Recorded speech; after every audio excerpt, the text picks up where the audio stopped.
Thank you for watching my video. My name is Roel. I'm a health and nutrition coach and a diabetes practitioner near Manchester in the UK, and I post these videos to help motivate you to be as healthy as you can be.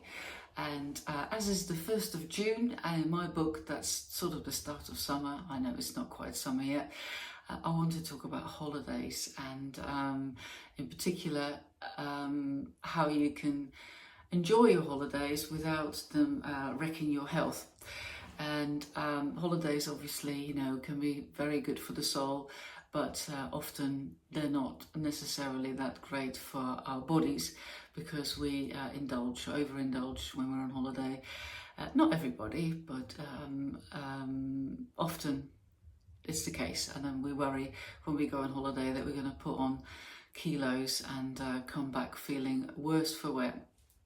So if you want to hear some tips about how you can limit the damage from a holiday, then keep watching. So before we get into food and routines and things that you can do, let's talk about mindset around this topic. You are allowed to enjoy your holidays, really. One of the most powerful things that you can do is to decide ahead of the time how you want to play it. Do you want to stick to your usual healthy habits and enjoy the holiday, but don't let it interfere with what you're doing to stay healthy? Or do you want to relax a little bit around these healthy habits? Or do you want to let loose completely for the time that you are on holiday? There's no right or wrong. What matters is that you choose on purpose, with intention, and not play it by ear when you get there.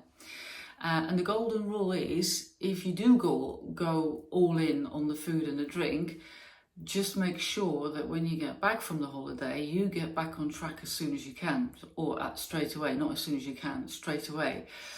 Because the longer you leave it, the harder it gets and the less likely it becomes that you actually will get back on track. And I've seen that so many times.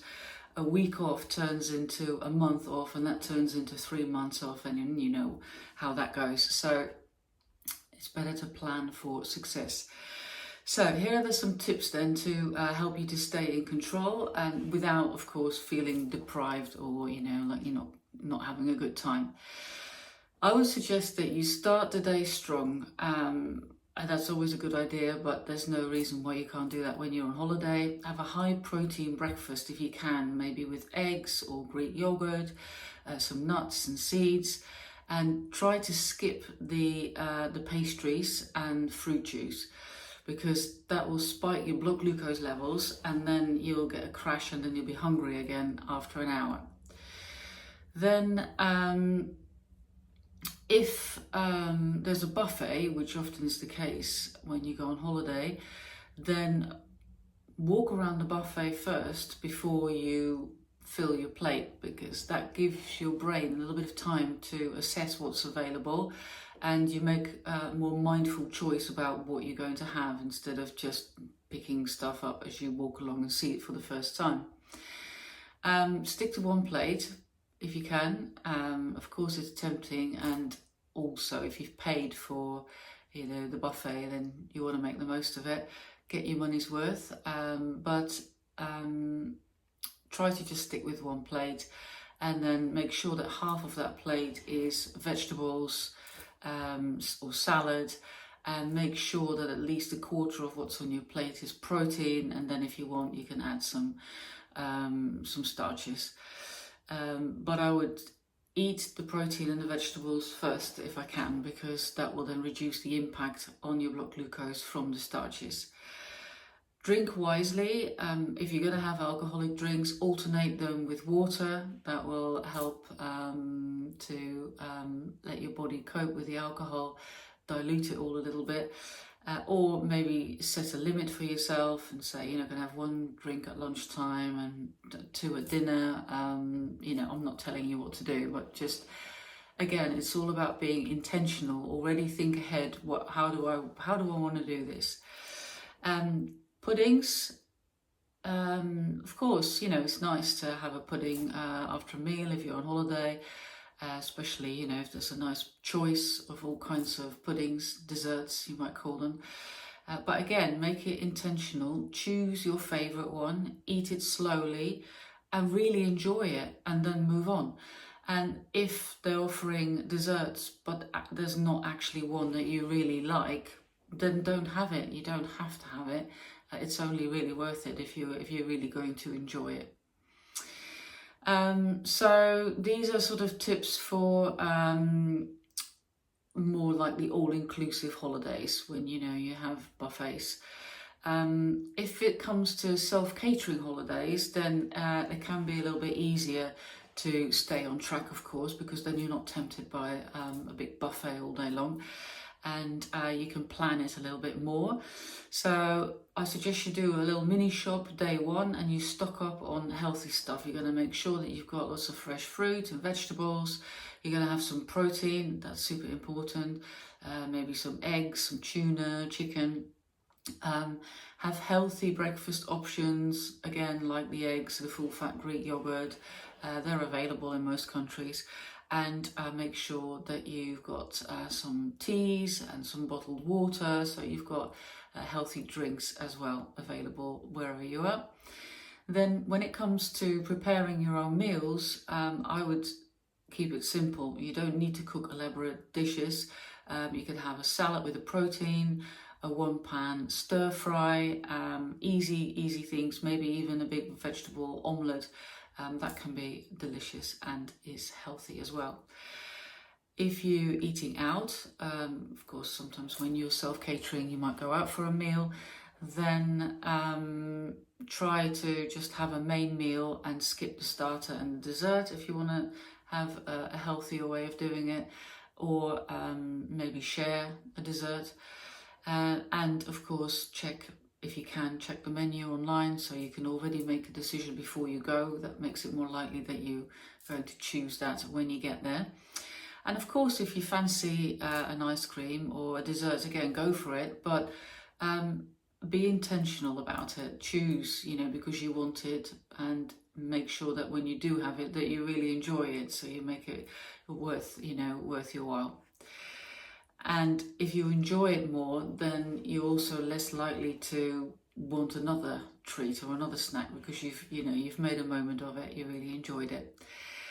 If you're going on a holiday where maybe you're staying in a hotel and there's no food included, so you'll be eating out most of the time, that can be tricky and expensive, but you can still make good choices.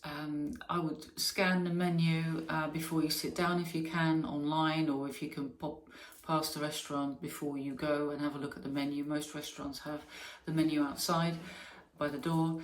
And then look out for meals with plenty of protein, maybe grilled meat or fish, with salads, and again, eat that first before you tuck into any starches if you're going to have them. But if you can avoid them and you can still enjoy the meal with just the protein and the vegetables, then you'd be so much better off doing that. Then on the whole, maybe try to apply the 80-20 rule, where you're going to be good 80% of the time, so you can be naughty 20% of the time. And often that's enough to still have a really good time. And don't forget, holidays are not just about the food. There's lots of other stuff to enjoy when you're on holiday. Eating slowly can really help as well, and regularly put your cutlery down, have a sip of water, have a chat, ask yourself, have I actually had enough, or am I just still eating because it's there? You will feel so much better after a meal if you pace yourself, and the chances are that you will stop eating when you've had enough, because you've given your body the time to produce these satiety signals just to make you stop eating. And then, of course, you can add movement. It's not just about the food, but if you go for a walk after a meal, I've said this many times before, then the impact of that meal on your blood glucose levels is going to be much reduced. So that's always a great idea, to go for a walk after a meal. Then what's really important, I mentioned that earlier as well, is to get back on track after the holiday. And that's a really big one, because a week or two on holiday doesn't undo all your progress. Not getting back on track does. So here's what to do when you come home. Literally the day after you come home, go back to your normal healthy living. Don't starve yourself or punish yourself to make up for the holiday. Just get back to your usual healthy food. Then you're much more likely to stick with that. Then drink lots of water to rehydrate, especially if you've been drinking more alcohol than normal, and maybe you've eaten some more salt or had some more sun exposure. And then get back into your movement routine as well, even if it's just short walks. Action builds momentum, so just get started straight away, and definitely avoid the "I'll start the diet on Monday" trap, because the sooner you start, the easier it is, and there can always be an excuse, start on the 1st of the month on Monday, but then you might have a cold and you might think, "I'll do it the week after," and then there's something else going on. Just start straight away. And if for some reason it's not possible to do what you really want to do, then do what you can do, but do start with something again. And then just give yourself a couple of days, and I'm sure you're going to feel back to normal soon, and you're going to be proud that you managed your holiday like a pro. So to wrap up, holidays of course are to be enjoyed, and you don't need to be perfect. You just need to be intentional and choose your approach beforehand. Don't wing it. Apply a few smart habits, and of course give yourself permission to enjoy yourself as well. And then when you get home, just get straight back into your healthy rhythm. And your health isn't just built by what you do on holiday, it's built what you do most of the time. So, it doesn't have to be a problem. It's only a problem if you don't get back on it when you come home. If you found this helpful, then maybe give my video a like or even subscribe. I'm still so grateful that I've got some more subscribers recently. Super excited, and thank you so much if you've joined me as a subscriber. I'm really happy that I'm growing my channel, and it does feel a little bit like I'm talking to a bunch of friends, which of course I can't see you, but it feels a little bit like that. I just want to remind you that I have a free webinar organised on coming Wednesday at 8 p.m. UK time, and it's free via Zoom. I'll leave the link below this video to register, and it's going to be about effective health goals. So how you can find out what it is that you need to do, and then how can you become consistent in doing that. And it comes with a free workbook. When you register, you get access to a free workbook. So feel free to register, and even if you can't make the webinar, you will still get the workbook when you register. So if you can't make it and you want the workbook, just register anyway. And if you're not interested in other chit-chat apart from the chit-chat about healthy living, then now is the time to switch off. Thank you so much for watching, and I hope to see you in my next video. Do not forget to set yourself one little action this week around your health, because if you do that every week, then over time you're going to get amazing results. So what is the one little thing that you're going to do this week that's going to help you to become healthier and happier? Don't make it difficult, make it easy, because then you'll do it and you do it again and again and again, and that's how you become consistent, and that's how you become successful. So thank you for watching. If you're not interested in my chit chat, I also will add on a little bit of footage at the end, just about some stuff I've been getting up to, a walk we did today. So if you're interested in what my local environment looks like, then feel free to skip the chit chat and go and watch that. Yeah, so my chit chat is often based around my hobby, which is crafting, knitting and crocheting, and some other stuff as well. A little bit of drawing, and so today I'll just keep you updated about the stuff I was working on, something new that I've started.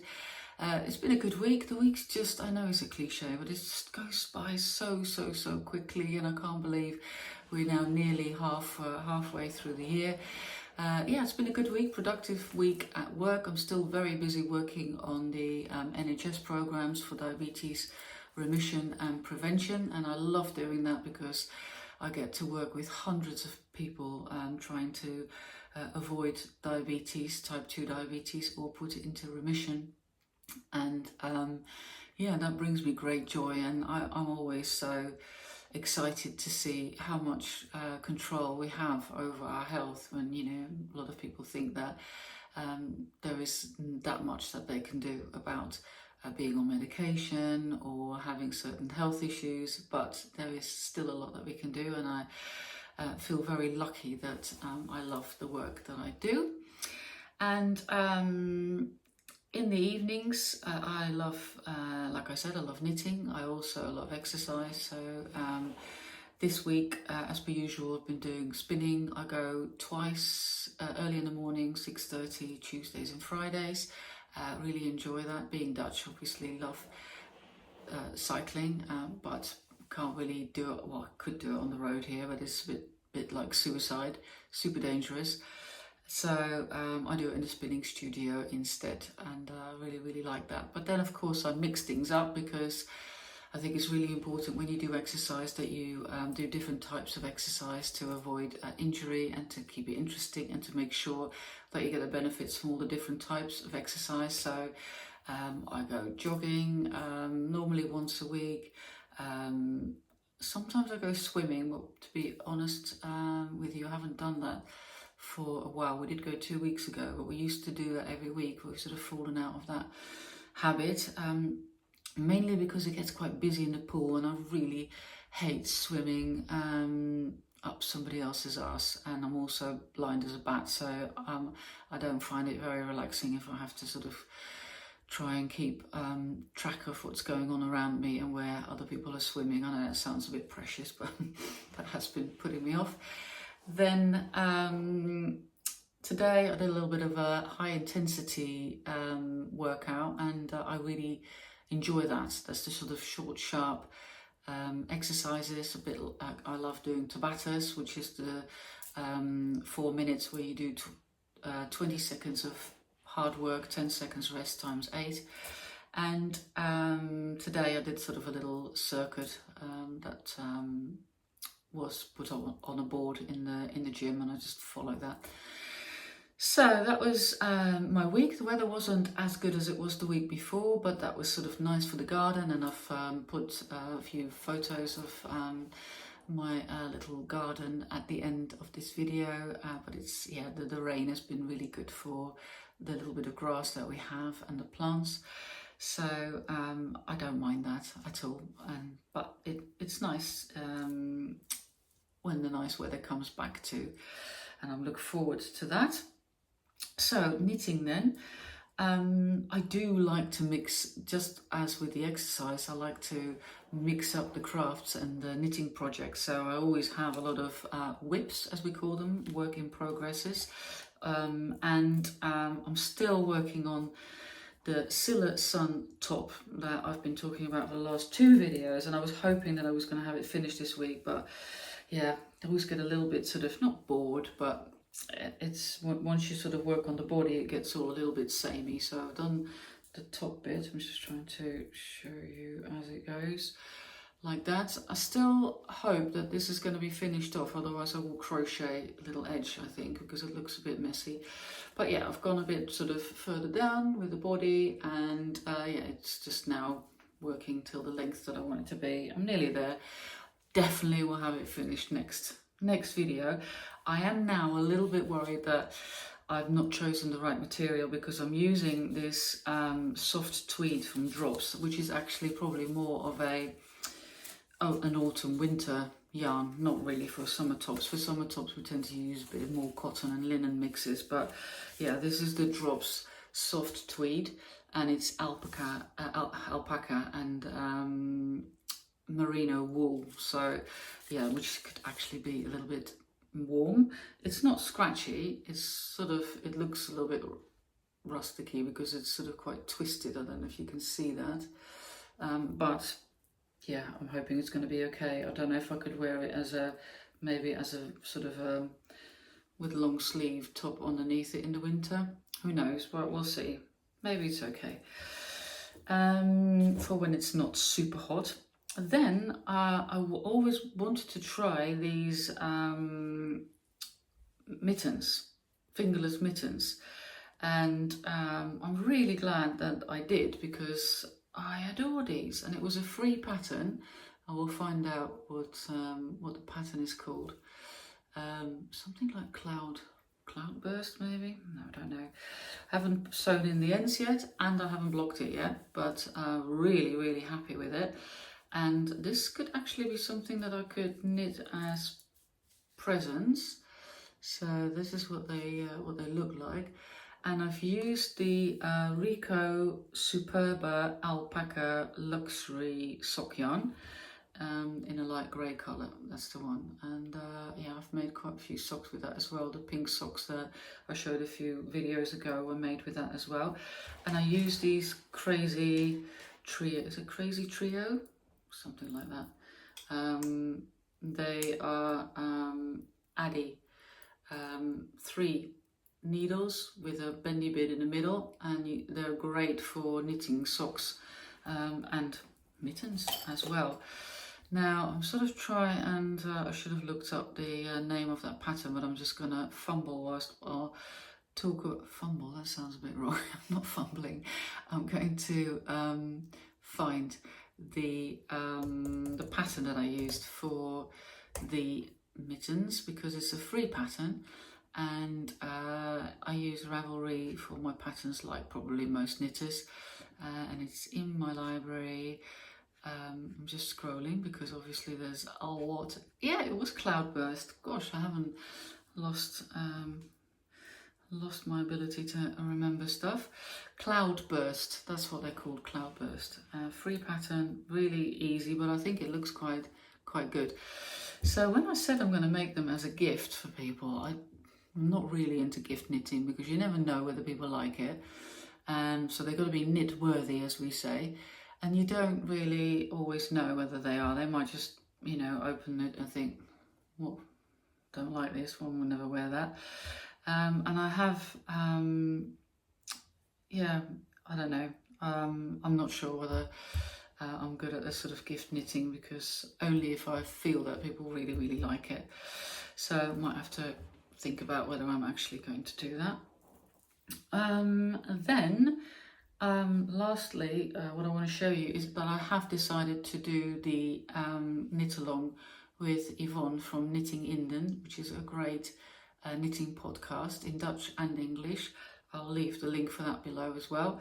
And she is doing this knit along cal, we call it, for the Stephen West Guatemala cardigan. And last video I said that I was probably going to do the sweater, because there's a Guatemala sweater and a cardigan, but now I've decided to do the cardigan actually, because I saw that with the sweater there's a massive sort of seam at the back. Well, it's not really a seam, but I don't know how that's caused. There must be something in the pattern, and I didn't like it.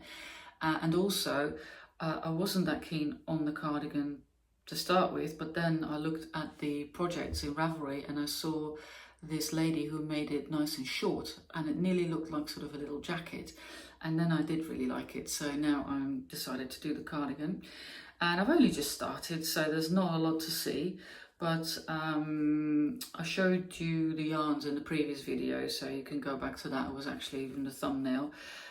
So I'm making the collar and the what's it called?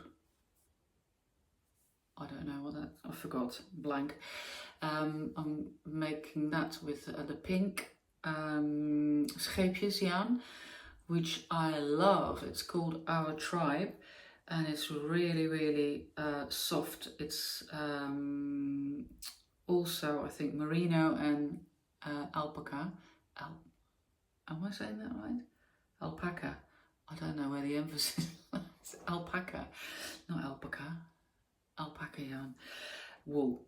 And I love it, but then I looked up to see if I could get some more, and you can still get a few more, but it's also discontinued, so that's quite a shame because it's really super soft. And then you start doing short rows for the back, and that's where I started to mix in. That's how this pattern goes. You then mix in, you knit with 2 yarns, and then you, after a while, you cut off one and you're going to continue and add another one. So you continue with the other one and add another one. So that's how you get that sort of mild effect. And it's all garter stitch, so super lovely, super quick. This is needle size 4.5, and I'm using the wooden needles that I bought in Breda on the Knit to Pearl 2 festival. And they're from a Japanese make, I think it's, I don't know, could be making that up, called Sea Knit, like that, if you can see that, lovely little pouch. And it's one of these ones that you, what are they called again? Exchangeable needles. And yeah, I do like them. They're wooden. The only reason, to be honest, why I'm using this because the other ones are on my See the Sun top, and I probably prefer metal ones. The wooden ones are a little bit more slow to knit with, but for now I'll just go with it whilst I'm still doing the See the Sun top. So that was all my crafting adventures. Oh yeah, so this is the one that I mixed in after I just quickly hand wound this one. This is the Life in the Long Grass, the pink one that I bought at Stephen and Penelope in Amsterdam. So it's really, really lovely colours. So yeah, can't wait to see how that's going to turn into this mild cardigan.